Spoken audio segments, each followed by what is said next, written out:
بسم اللہ الرحمن الرحیم۔ حضور پاک صلی اللہ علیہ وسلم نے فرمایا، والدہ نے 7 دن دودھ پلایا، 8ویں دن دشمن اسلام ابو لہب کی کنیز صوبیہ کو یہ اعزاز حاصل ہوا۔ صوبیہ نے دودھ بھی پلایا اور دیکھ بھال بھی کی۔ یہ چند دن کی دیکھ بھال تھی، یہ چند دن کا دودھ تھا، لیکن ہمارے رسول صلی اللہ علیہ وسلم نے اس احسان کو پوری زندگی یاد رکھا۔ مکہ کا دور تھا تو صوبیہ کو میری ماں کہہ کر پکارتے تھے، ان سے حسن سلوک بھی فرماتے تھے اور ان کی مالی معاونت بھی کرتے۔ مدنی دور آیا تو مدینے سے ابو لہب کی کنیز صوبیہ کے لیے کپڑے اور رقم بھجواتے تھے۔ حضرت حلیمہ سعدیہ رضائی ماں تھیں، یہ ملاقات کے لیے آئیں، دیکھا تو اٹھ کھڑے ہوئے اور میری ماں پکارتے ہوئے ان کی طرف دوڑ پڑے۔ وہ قریب آئیں تو اپنی چادر اتار کر زمین پر بچھا دی، جسے ہم کائنات کی قیمتی ترین متاع سمجھتے ہیں۔ اپنی رضائی ماں کو اس پر بٹھایا، غور سے ان کی بات سنی اور ان کی تمام حاجتیں پوری فرما دی۔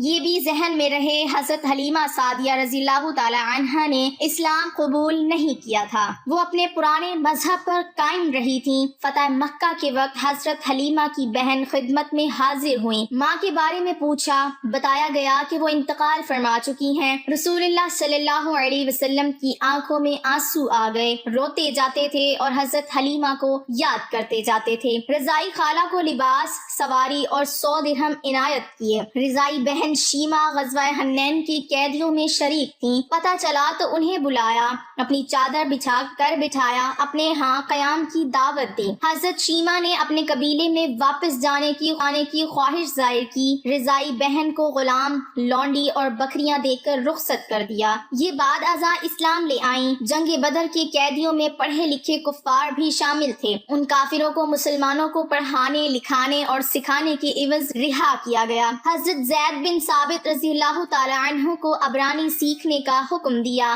آپ رضی اللہ تعالی عنہ نے عبرانی زبان سیکھی اور یہ اس زبان میں یہودیوں سے خط و کتابت کرتے رہے۔ کافروں کا ایک شاعر تھا سہیل بن عمرو، یہ رسول اللہ صلی اللہ علیہ وسلم کے خلاف اشتعال انگیز تقریری بھی کرتا تھا اور توہین آمیز شعر بھی کہتا تھا۔ یہ جنگ بدر میں گرفتار ہوا۔ سہیل بن عمرو کو بارگاہ رسالت میں پیش کیا گیا۔ حضرت عمر رضی اللہ تعالی عنہ نے تجویز دی، میں اس کے 2 نچلے دانت نکال دیتا ہوں، یہ اس کے بعد شعر نہیں پڑھ سکے گا۔ تڑپ کر فرمایا، میں اگر اس کی اعضاء بگاڑوں گا تو اللہ میرے اعضاء بگاڑ دے گا۔ سہیل بن عمرو نے نرمی کا دریا بہتے دیکھا تو عرض کیا، مجھے فدیہ کے بغیر رہا کر دیا جائے گا۔ اس سے پوچھا گیا کیوں؟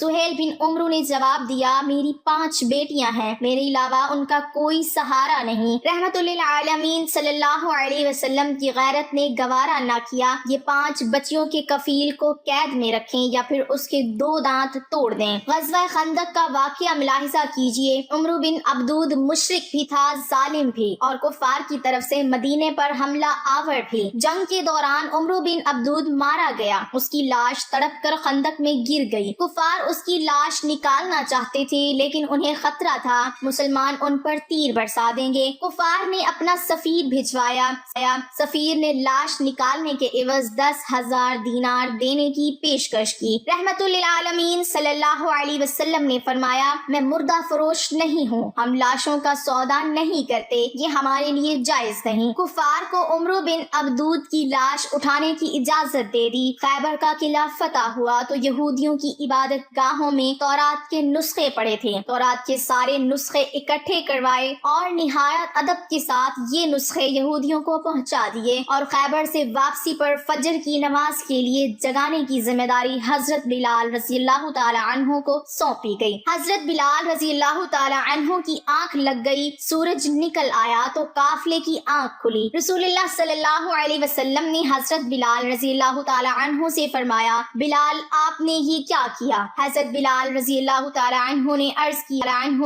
کیا، یا رسول اللہ صلی اللہ علیہ وسلم، جس ذات نے آپ صلی اللہ علیہ وسلم کو سلایا اس نے مجھے بھی سلا دیا۔ تبسم فرمایا اور حکم دیا، تم آذان دو۔ آذان دی گئی، آپ صلی اللہ علیہ وسلم نے نماز ادا کروائی اور پھر فرمایا، تم جب نماز بھول جاؤ تو پھر جس وقت یاد آئے اسی وقت پڑھ لو، یہ ہے شریعت۔ حضرت حذیفہ بن یمان رضی اللہ تعالی عنہ سفر کر رہے تھے، کفار جنگ بدر کے لیے مکہ سے نکلے۔ کفار نے راستے میں حضرت حذیفہ رضی اللہ تعالی عنہ کو گرفتار کر لیا۔ آپ سے پوچھا گیا آپ کہاں جا رہے ہیں؟ حضرت حذیفہ رضی اللہ تعالی عنہ نے عرض کیا مدینہ منورہ۔ کفار نے ان سے کہا اگر آپ وعدہ کرو آپ جنگ میں شریک نہیں ہوں گے تو ہم آپ کو چھوڑ دیتے ہیں۔ حضرت حذیفہ رضی اللہ تعالی عنہ نے وعدہ کر لیا، بعد سیدھے مسلمانوں کے لشکر میں پہنچ گئے۔ مسلمانوں کو اس وقت مجاہدین کی ضرورت بھی تھی، جانوروں کی بھی، ہتھیاروں کی بھی، لیکن